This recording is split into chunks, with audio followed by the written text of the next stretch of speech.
Mes chers frères et sœurs bien-aimés, je vous salue tous au nom de Jésus-Christ. Comment allez-vous? Êtes-vous heureux? Ce matin, le Seigneur vous parle et tout au long de cette journée, sa grâce vous soutiendra. Aujourd'hui, il fera prospérer tout ce que vous entreprendrez. Alors, n'ayez pas peur. Mais il y a une chose la plus importante, le savez-vous? Vos yeux doivent être fixés sur une chose en particulier. Savez-vous où? Il est écrit dans Hébreux chapitre 3, verset 1. Considérez l'apôtre et le souverain sacrificateur de la foi que nous professons. Ce mot n'est pas seulement mon mot préféré entre tous.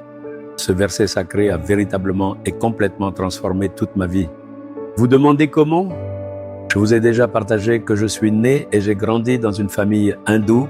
Depuis mon enfance, j'avais en moi de nombreux traits pécheurs comme la colère, l'irritation, le zèle charnel, l'inimitié et le désir de me venger. Depuis ma plus tendre enfance, j'avais en moi de tels traits de caractère pécheur et sombre.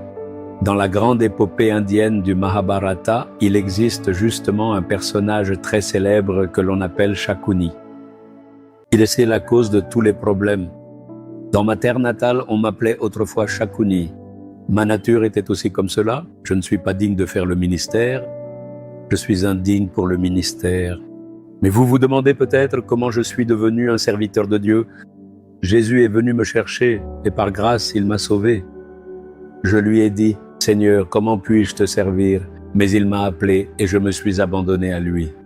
Vous pourriez me demander, comment ton caractère a-t-il changé? C'est là le secret. C'est à travers ce verset que Dieu m'a parlé en disant, « Considérer Jésus, voir quelqu'un superficiellement est une chose, mais l'observer en est une autre. D'un simple regard, vous direz, Mohan, c'est Lazarus. Mais si vous me regardez un peu plus attentivement, que direz-vous? En chemise blanche, il a un stylo à la poche et tient une Bible à la main. Ses cheveux grisonnent et les signes de l'âge apparaissent. En y regardant de plus près, on s'en aperçoit, n'est-ce pas? L'observer superficiellement est une chose, le faire attentivement en est une autre. On le voit souvent superficiellement, venu sur terre, faisant des miracles, mort et ressuscité. Mais le Seigneur a dit, considérez Christ Jésus.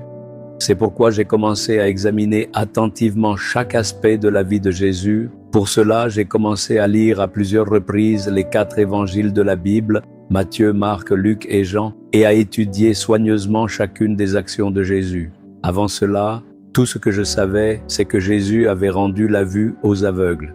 Ensuite, j'ai commencé à lire attentivement pour découvrir comment a-t-il rendu la vue à l'aveugle? Comment lui a-t-il parlé? Comment s'est-il comporté en public? Comment l'a-t-il touché? Lorsque j'ai commencé à méditer continuellement sur chacun des gestes de Jésus, comment il parlait aux gens, comment il se comportait, comment il accomplissait des miracles, comment il répondait à ses ennemis, comment il acceptait les tribulations, en observant attentivement chacun de ces aspects, cela a profondément touché mon cœur. Et j'ai commencé à prier. Seigneur, je devrais changer pour devenir comme toi. J'ai besoin de cette nature divine. J'ai besoin de ce caractère, Jésus. Rends-moi semblable à toi. Un tel désir ardent est né dans mon cœur. À force de méditer sur Jésus, mon cœur aspirait à partager sa nature divine, à marcher dans sa douceur, à vivre dans sa sainteté, à prier comme il priait, à porter sa puissance, à endurer la souffrance comme il l'a endurée et à pardonner aux autres comme il a pardonné. Lorsque j'ai commencé à prier pour obtenir tout cela, mon caractère naturel a commencé à changer. Mon comportement a commencé à changer. Et c'est ce qui m'a amené à devenir ce que je suis aujourd'hui.